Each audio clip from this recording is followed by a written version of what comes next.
वेद बातमीचा, लढा सत्याचा, निर्भीड पत्रकारितेचा, राजकारणातील महत्त्वाच्या बातम्यांच्या अपडेटसाठी आजच आपल्या YouTube चॅनलला क्लिक करा आणि रोज अपडेट मिळवण्यासाठी चॅनलला सबस्क्राइब करा. नमस्कार, आपण पाहत आहात वेद बातमीचा. माजी महापौरांवर लैंगिक अत्याचाराचा गुन्हा. अहिल्यानगरमध्ये राजकीय वर्तुळात खळबळ. अहिल्यानगर शहराचे माजी महापौर अभिषेक कळमकर यांच्यावर 25 वर्षीय तरुणीवर लैंगिक अत्याचार केल्याचा गंभीर गुन्हा दाखल झाल्याने अहिल्यानगर जिल्ह्यात मोठी खळबळ उडाली आहे. या प्रकरणी MIDC पोलीस ठाणे येथे गुन्हा नोंदवण्यात आला असून पोलिसांनी तपास सुरू केलाय.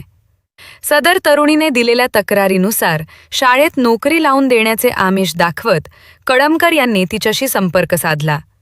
त्यानंतर शहरात तसेच शिरूर जिल्हा पुणे जिल्हा येथील एका लॉजवर बोलावून तिच्यावर अत्याचार केल्याचा आरोप करण्यात आलाय. तक्रारीनुसार आरोपी वेळोवेळी मोबाईलवर व्हिडिओ कॉल करून तरुणीला कपडे काढण्यास भाग पाडत असे. तसेच तिला तासनतास मानसिक त्रास देत असल्याचे नमूद करण्यात आले आहे. अत्याचाराच्या वेळी व्हिडिओ रेकॉर्डिंग केल्याचा आरोपही फिर्यादीने केला आहे.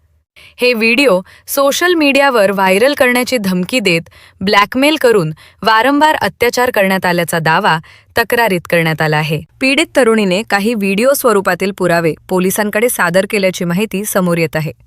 या प्राथमिक पुराव्यांच्या आधारे पोलिसांनी संबंधित कलमान्वये गुन्हा दाखल केला असून आरोपीविरुद्ध पुढील तपास सुरू असल्याचे सूत्रांनी सांगितले.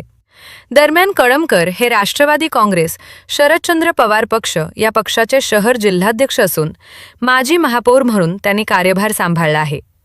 त्यांच्या विरोधात गंभीर स्वरूपाचे आरोप झाल्यामुळे शहरात राजकीय आणि सामाजिक वर्तुळात तीव्र प्रतिक्रिया उमटत आहेत. वेद बातमीसाठी राजेंद्र उंडे व रफिक शेख, अहिल्यानगर.